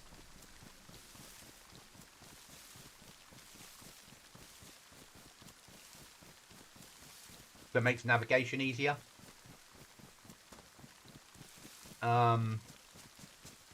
Base raiding is lockpicking in very basic terms. Though if you can get to anyone's flag, 80 grenades will destroy their flag and destroy their base. So there's 30 plus caves on the map that you can live in. Bases can only be built to a certain... You can have as many doors as you want, but you can only get to a certain... You can only have, say, 100 pieces of a base. Items. Like walls or doors or ceilings. Unless you buy an upgrade from Trader. So... And you can stick multiple locks on doors, including locks that electrify. You can build things for your base like miniguns that sit outside that you fill with ammunition. And then if people try and raid you or get near your base, the miniguns will open up on them.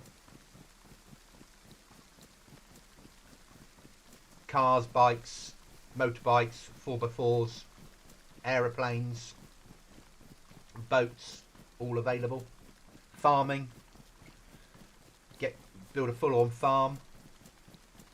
You can grow recreational farming goods. We'll call them that, seeing I'm streaming. all the different marksmanship skills, all the different weapons you're used to.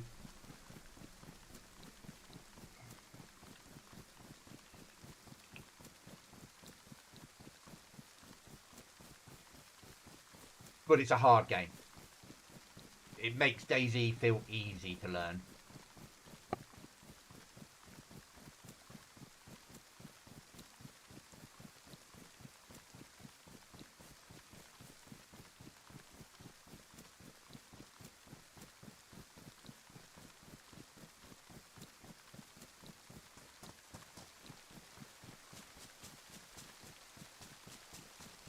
But she is a pain in the ass. Massively.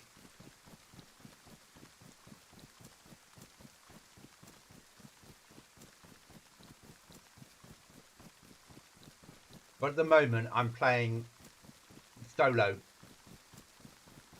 Scum, which is what I'm uploading videos from. And then I'm on a casual server with Chuckles as we're learning to play. Eventually, we'll probably go onto a proper PvP server that's full pop. But we need to be a lot better at the game before we do that sort of shit. It's worth it if you put the time in. Find some YouTube videos of how to play Scum and watch them. They'll teach you more than you'll learn. You'll need to. It's Dayz to extremes.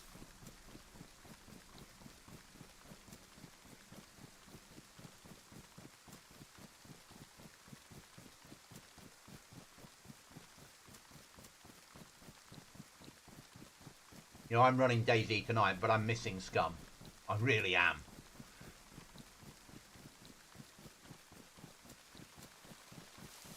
Last night on Scum, on the recorded episode I put out, I killed a chicken and I'd got it home.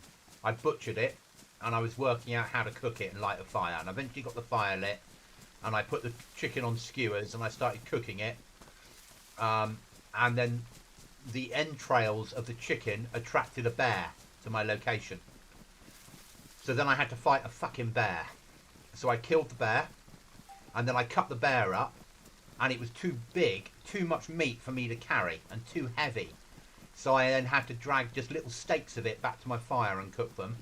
And then I heard another bear because I'd cut one bear up, so another bear was attracted to the meat. And I was like, fuck this, we're moving. So I packed up my base completely, though I hadn't built a base yet. I was on the process of building a base and started moving to a new location. But that's taken me forever to learn how to do that. And the location I've got now has actually got, I'm next to a river and there's a fishing spot. So you can right click and see there's a little fish jump out of a hole. So you know that once you've got a fishing reel, you've got a better chance of catching fish there. But Cookie, who has fished in real life, I haven't, says it's the most realistic fishing game that he's played in a normal game that's not like a fishing simulator. You need to choose the right line, the right bait, and everything else to fish the area you want to fish. Water's safe to drink in the game. Obviously seawater isn't, but normal water is. Also, I'm living now, or will be living, close to a village that has a farm in it, so I can get vegetables out of the vegetable patches in the farm. So that will make life a little bit safer, a little bit easier to have a balanced diet. If I can get fishing done, a little bit of hunting, and the vegetables, it will be a lot safer for me.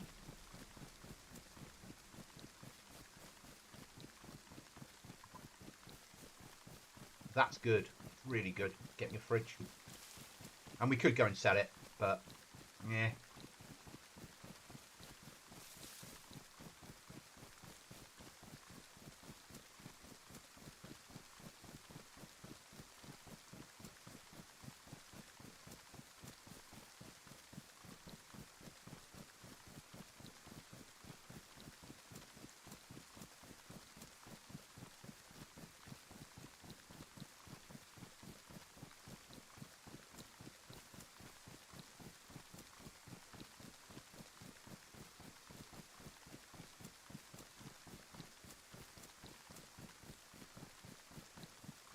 I've been streaming this now for 2 hours and it's not yet got nice weather.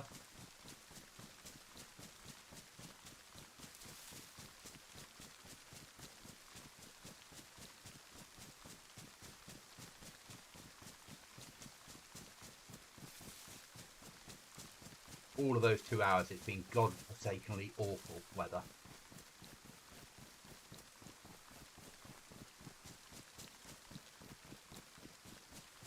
What have you decided what you're getting yet, Gomit?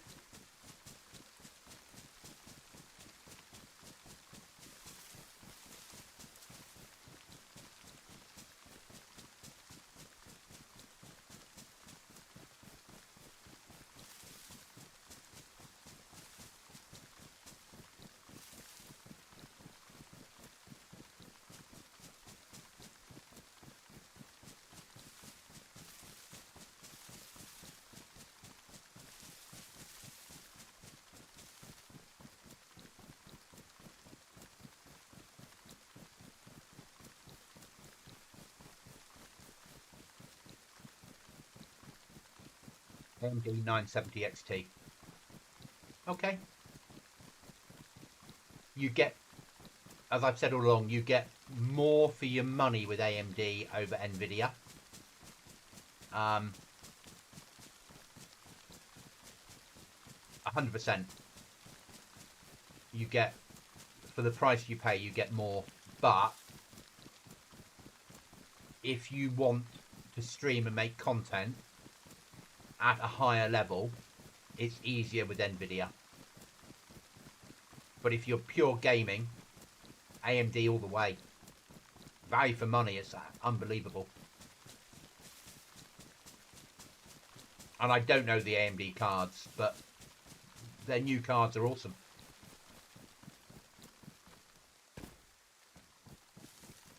When I bought the card I've currently got, my 4070 Ti Super Ti. Before I bought it, I bought a 24 gig AMD, but I couldn't get my system to run it. It just would not load. It would not work. Just everything I did was going wrong on it.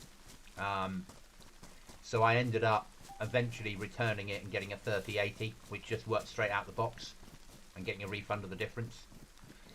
And then when the opportunity arose, I upgraded it to what I'm currently running. I won't now look at a replacement card for probably 2 years. I'm not even, maybe longer than that, because the games I play, I can run at 4K happily on my card, which is all I need to be able to do. And 4K on a 34-inch screen with 2 other screens loaded, and I can actually load 3 other screens should I want to.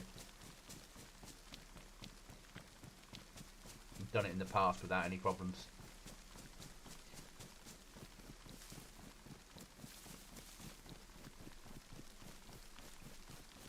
But when you go AMD, speak to Chuckles, because Chuckles has got AMD. So he's better. If you've got any problems with getting drivers to work or anything, Chuckles is your person to go to for help if you need it. Because I don't have a clue with AMD graphics cards.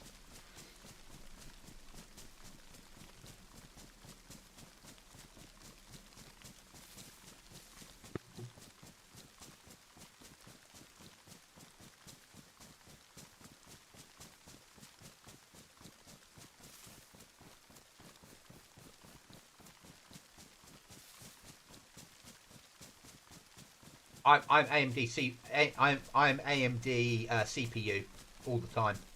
I use AMD CPUs. I used to have Intel. I used to run Intel, and AMD was not quite there.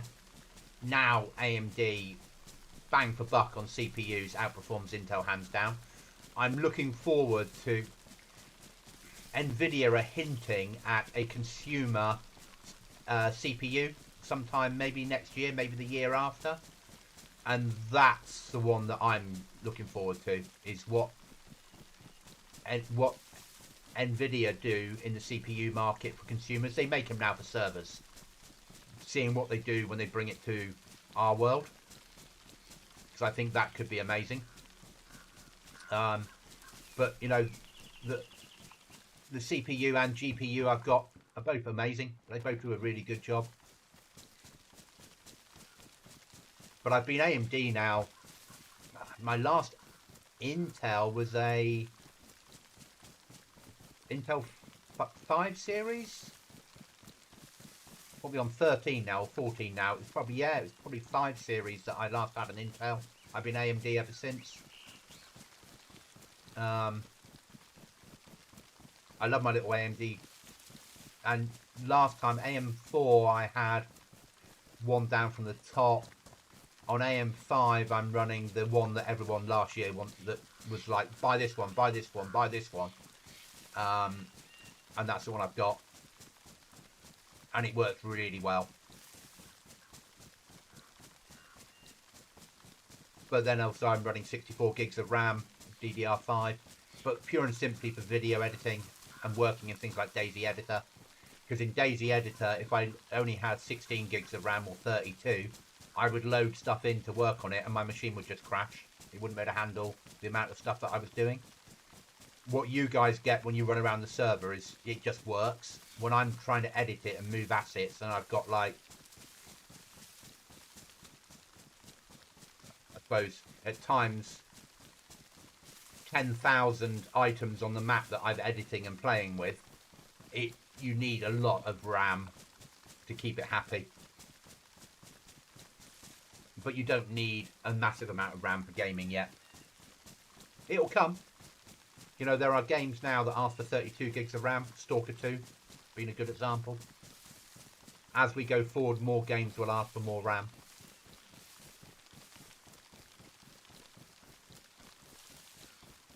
It's an easy sell for them. You know, it's like, we build it. We know everyone's got 32 gigs of RAM. We'll ask for 64.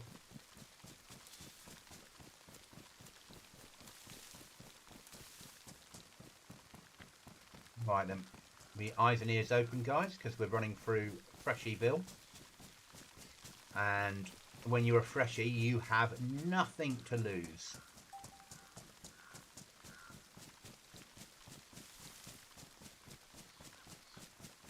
And I'd like to get this fridge home in one piece.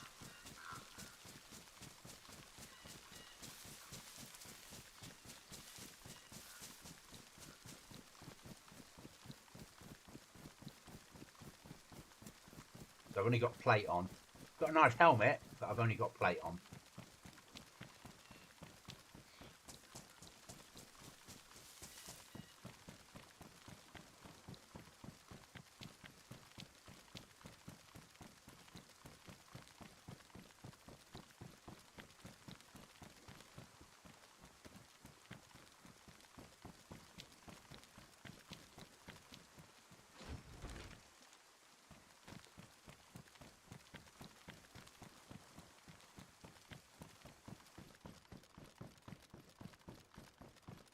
It's obviously a helmet sort of day.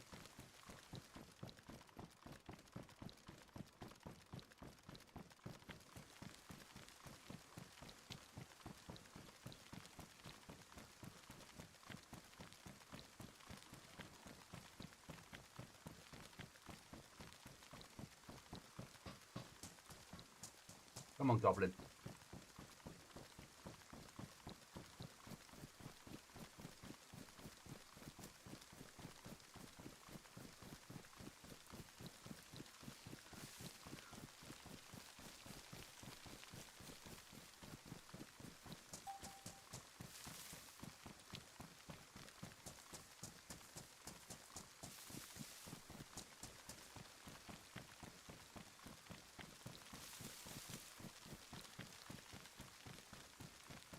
I think we picked up another sub tonight, guys, which is amazing.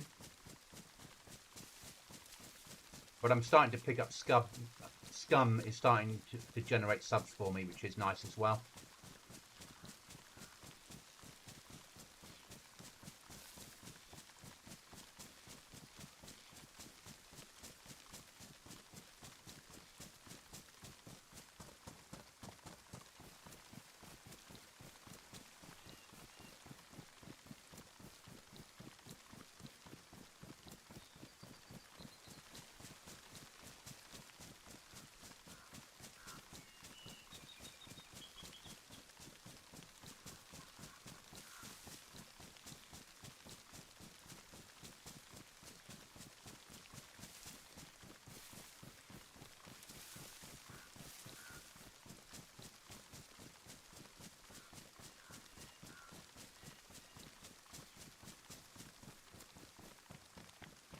heavily edited.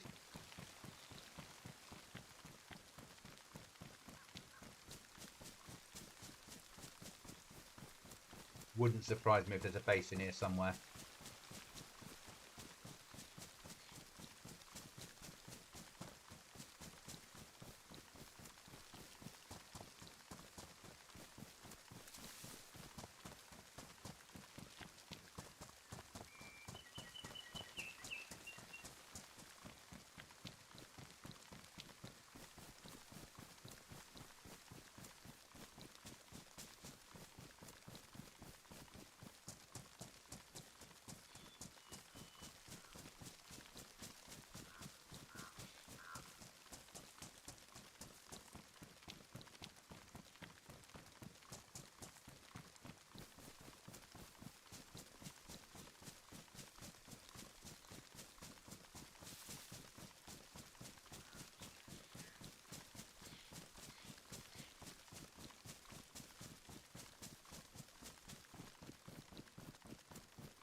Oh,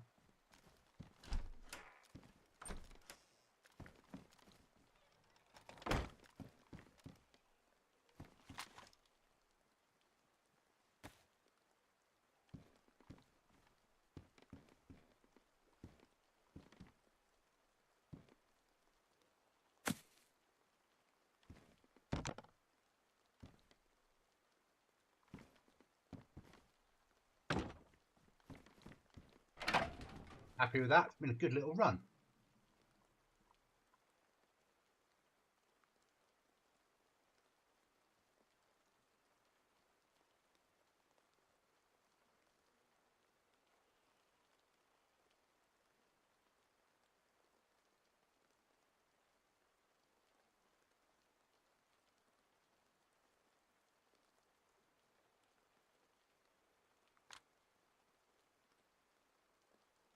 What was it chambered in?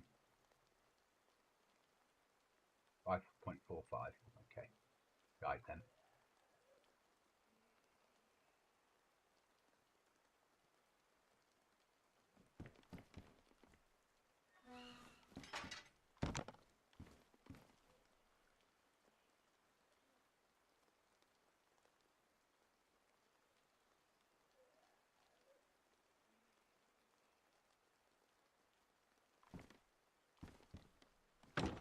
Right, guys, thank you for watching. That'll be it for me for this evening. I will catch you again soon.